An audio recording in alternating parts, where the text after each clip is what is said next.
Content creator শব্দটা আজকাল অনেকটা গালির মতো হয়ে গেছে। দেশের অধিকাংশ কন্টেন্ট ক্রিয়েটররাই নিজেদের কর্মকাণ্ডের কারণে সমালোচিত।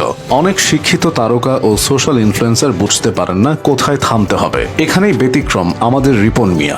সহজ সরল এই মানুষটা উঠে এসেছেন অজপাড়া গা থেকে, জানেন না কিতাবি আদব কায়দা, অথচ নেটিজেনরা তার পা ধোয়া পানি খাবার পরামর্শ দেন শিক্ষিত ব্লগারদের। কাঠমিস্ত্রি হয়েও নানা কারণে অনন্য এক মানুষ রিপন মিয়া। তার সবচেয়ে বড় গুণ হচ্ছে তিনি শিকড়কে ভুলে যাননি। অনেক কন্টেন্ট ক্রিয়েটর জনপ্রিয়তা পাবার সাথে সাথে বদলে যান, অহংকারী চাল চলনে নিজের অতীতকে আড়াল করেন, জীবনযাপনে জোর করে হলেও ঢুকাতে চান শহরে ছাপ। কিন্তু রিপন মোটে এমন নন। দেশের বড় সেলিব্রিটিদের একজন হয়েও তিনি বদলে যাননি, এখনো গ্রামেই থাকছেন, বাদ দেননি পুরনো পেশা, ছেড়ে যাননি পরিবার পরিজনকে। জনপ্রিয়তার মাপে বড় কন্টেন্ট ক্রিয়েটর হলেও কথাবার্তা ও আচার আচরণে কোনো অহংকার নেই রিপনের। তার জায়গায় অন্য কেউ হলে হয়তো কাঠমিস্ত্রি হিসেবে নিজেকে পরিচয় দিতে লজ্জা পেতেন। অথচ রিপন নিয়মিত অন্যের বাড়িতে কাজ করার ভিডিও আপলোড করেন ফেসবুকে। তারই সারল্য ও জড়তাহীন আঞ্চলিক শব্দের কথাবার্তা মানুষকে শুধু আকৃষ্টই করে না, দেয় বিনয় শিক্ষা।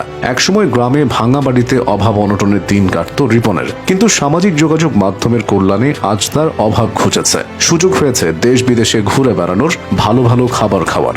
বর্তমানে তাকে চেনেন না এমন মানুষ নেই বললেই চলে। বড় বড় পত্রিকা ও টিভি চ্যানেলে তাকে ডাকা হয় সাক্ষাৎকার দিতে। ঢাকা শহরের বড় বড় সেলিব্রিটিরাও শেয়ার করেন তার ভিডিও। বড় বড় ব্র্যান্ডও তাকে ডেকে নেয় প্রমোশনের জন্য। এমনকি সিনেমার প্রচারে তার সাথে কোল্যাব করেন সিয়াম আহমেদের মতো নায়করা।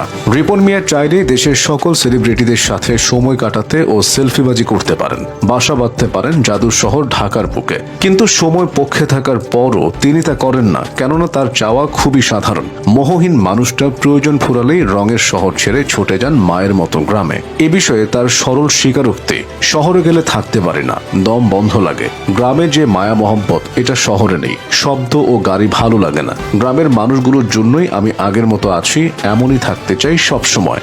আজকাল অনেক শিক্ষিত কন্টেন্ট ক্রিয়েটরদের দেখা যায় ভিউয়ের জন্য পরিবারের সদস্যদের পণ্য বানিয়ে ফেলেন। স্ত্রী সন্তানকে ক্যামেরার সামনে এনে নাচন কোদন করান। এমনকি বাচ্চা মায়ের পেট থেকে পড়তে দেরি হলেও ভ্লগ বানাতে দেরি করেন না। এখানেও আলাদা রিপন ভিডিও। তিনি অর্থ আয়ের জন্য নিজেকে বিকিয়ে দেন না, ব্যবহার করতে চান না নিজের পরিবারকে।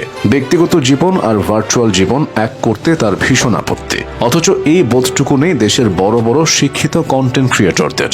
আজকাল ভিউ বাড়াতে কন্টেন্ট ক্রিয়েটররা বিভিন্ন ধরনের সাজানো ঘটনা ঘটান। কখনো নিজেদের মধ্যে ঝগড়াঝাটি, কখনো স্বামী স্ত্রীর মধ্যে বিচ্ছেদ খেলা, আবার কখনো অন্য কন্টেন্ট ক্রিয়েটরদের সঙ্গে ঝগড়ায় পর্যন্ত লিপ্ত হন। অথচ এসব কাদা ছোড়াছুড়ি কিংবা নোংরামিতে নেই রিপন মিয়া। তিনি নিজের মতো থাকেন, স্বভাবসুলভভাবে কন্টেন্ট বানান, আর সে কারণেই মানুষের ভালোবাসা নিয়ে পথ চলছেন এই কাঠমিস্ত্রি। কিন্তু আশ্চর্যের ব্যাপার কি জানেন?